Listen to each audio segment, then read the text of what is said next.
All right, we're back. We're still on page 7 of notes 13, and we are now solving differential equations, which really is just an excuse to do some integrals, some antiderivatives, some indefinite integrals, whatever you want to call them. We learned that the key really is the key going forward in calculus. The key is your ability to integrate. Like most problems, you'll be able to do if you can actually do the integral, or if you know the technique that's required, or if you know how to apply technology to the integral. It's kind of like a thing. So for these, our ability to do them is really going to just hinge upon our ability to integrate the thing we see. So let's see if we can do that. So first, we're going to create some differentials. So we're going to separate the variables. So ds is going to be t e to the cosine of t squared times sine of t squared. So it looks scary, but I don't actually think it's that bad, because if you remember, when there's integral signs, people don't forget your integral signs. If you remember, when there's an exponential function, you tend to make it equal u. So I'm just going to try to make this thing equal u and see if that works for me, which I think it's almost going to. The left-hand side is pretty straightforward. The integral of 1 ds is s is the variable. You took a derivative of something, you got 1. What must it have been? It must have just been s. So we're back at s. Okay, on this side, if I make u equal this, the derivative of e to the u is e to the u du dx, or whatever, e to the u and then chain rule. So the derivative of e to the cosine of t squared is going to be e to the cosine of t squared times the derivative of cosine of t squared. The derivative of cosine of t squared is negative sine of t squared times 2t. So really all that's missing is a negative 2. There should be a negative 2 like here. So I'm going to, in my mind, put a negative 2 here, pull out a negative 1/2. So there's a negative 1/2, and then just e to the cosine of t squared, right? Because the antiderivative of e to the u is just e to the u. And then we need a plus c. Okay, so we knew that t was the independent variable because it's down here. We know that s is the dependent variable because it's up there. The notation kind of matters. Like, there's a lot of information kind of encoded in there. So if you wanted to, I'll like show the work just in case. We said that u is e to the cosine of t squared, and du is e to the cosine of t squared, of t squared, times the derivative of that, which is negative sine of t squared. I'm never going to fit it. We're going to move it over. Here we go. Here we go. Okay, there. Negative sine of t squared times 2t. So the only things that we were missing that we had to like balance out were 2 and negative, right? So at this point, we could say negative 1/2 du is e to the, oh, I forgot dt. dt, look at that. Cosine of t, I think I'm too close again, times sine of t squared. I'm too close again. It's one of those things where like, it's like I didn't really want to do it to begin with, and then it's just not going well. There we go. Whew. Okay, so now we're doing the negative 1/2 the integral of du. That's the whole thing. That's it. And so that's negative 1/2 u, and then u is equal to the thing, and then we're back here. All right, we got to solve for c, and to solve for c, we look at this guy. All right, so this is t, and then this is s, because t is the independent variable, and then s is the dependent variable. So it's going to be 5 is negative 1/2 e to the cosine of pi. Cosine of pi is negative 1 plus c. So c is gross in this case. C is 5 plus, I'm going to say 1/2 e to the negative first. You can make it 1 over e, like 1 over 2e if you want. Like, it doesn't really make a difference. Then our final answer, s, is going to be negative 1/2 e to the cosine of t squared plus 5 plus 1/2 e to the negative first. Crazy. I'm going to do the next one, and then I'll show you how to check these and or just straight up do them on your calculator if you have a TI Nspire CAS, which Hopefully you do. All right. So you run into this situation where it's like, how much work do I want to do? I don't want to really show the integral on this. So what I'm going to do is I'm going to go through it the way that I would do it, right? If somebody gave me this problem, I would immediately say that I therefore know that x prime of t is, so I'm doing plus 1 times reciprocal, 1/2 of 18 is 9, t squared, 4t, and then plus c. So that's what I would do.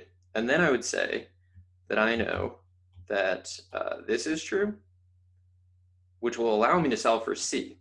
So I would get -4 is c, right? Because I plug -4 in for x prime of 0, and then I plug in 0 everywhere I see a t, so I just get c is -4. So I really know that x prime of t, I don't know if the mic picks up my thumb clicking, but it is clicking basically every time I move it. It's weird, that's probably not great, but you know. Then I'm gonna reverse power rule again. Okay, so I get 1/3 t cubed, 9 times 1/3 is 3 t cubed. 1/2 t squared, 4 times 1/2 is 2 t squared minus 4t plus c. And then we're doing it again. We could, if we start off with a third derivative, as long as we know initial conditions for the second derivative, first derivative, and function, we can solve it. Which means like we're getting somewhere. We're getting really close to being able to do like kind of a lot of calculus.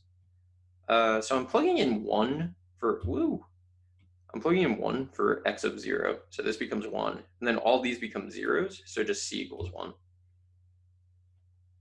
So x of t is 3t cubed 2t squared minus 4t plus 1.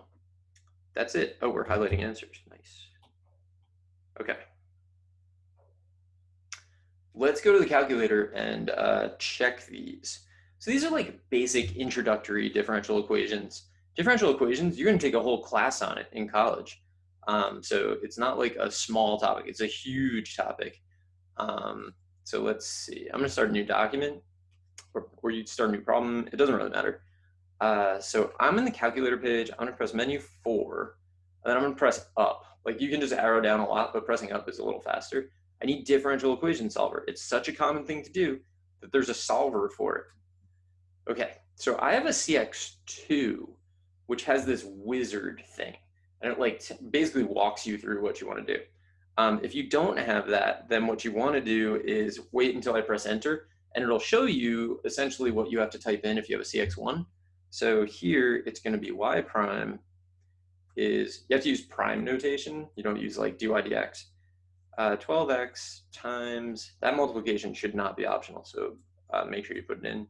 It does go in, it's not in like pretty print is what, I don't even know what they call it anymore because it's like, this is just what the world looks like. This is what calculators used to look like, and it was just gross. And now like the current thing where it looks the way you write it by hand is called pretty print, or was called pretty print. Now it's probably just called calculator. But yeah, all right, so independent variable is x. Dependent variable is y, because you give it an x value, you determine a y value. Condition. Okay, so the condition that we know is that y of 1 equals 3. And you can see like down here, they're giving you the example of what your condition might be. There's probably another one for prime. There's not. Okay. I'm going to press OK. This is what you would type in if you don't have a CX2. You can still find differential equation solvers. Menu 4, up, differential equation solver. It'll like paste that in, and then you have to like type everything. So solve it. That is not what I got. Oh, or is that what I got? That is what I kind of got. So the reason that's not exactly what I got, this is not factored. Can I factor that? No. All right, you know what we'll do to check it? We'll expand our answer. So it's 1/2 the quantity 3x squared. I don't know why I wasn't anticipating that. I guess because it like seemed, why would you expand that? Same answer. So we got it right. I don't know why the calculator expanded that. That seems like a strange choice to me. Let's try it again. All right, menu 4, up a bunch of times. All right, so this time it's going to be s prime. You can just use y and x if you prefer, but I'm going to type it in the way it looks. E to the cosine of t squared. This one's actually like not easy to type in. Okay, I think that's right.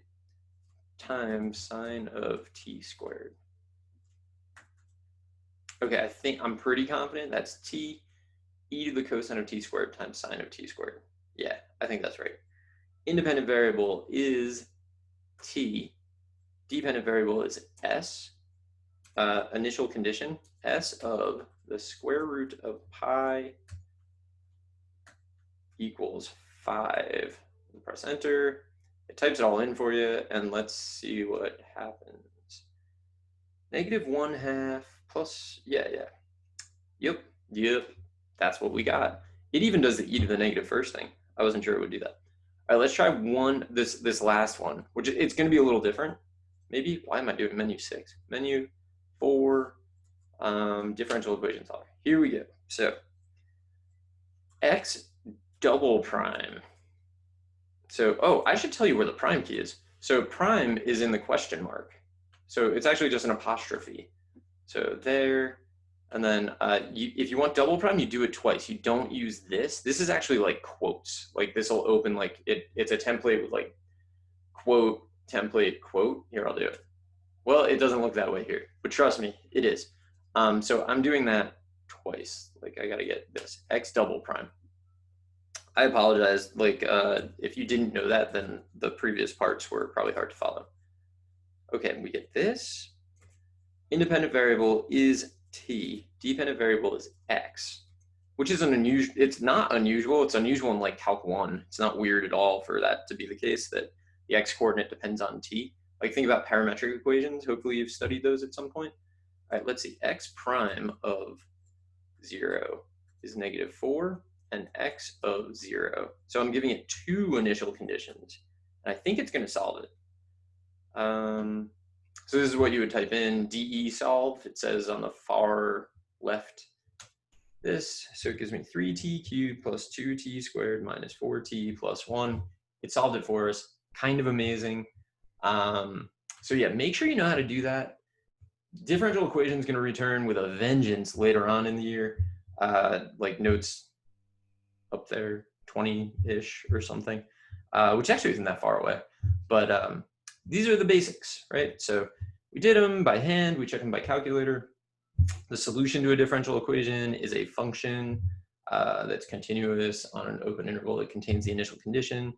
You don't have to really worry about that part exactly yet, but it's good to get it in your brain, right? So you could rewind and hear me say that again if you want. Anyway, I'm gonna stop this here and I'll be back in the next one to do the last page on the notes. Maybe we'll get it done, who knows? So see you there.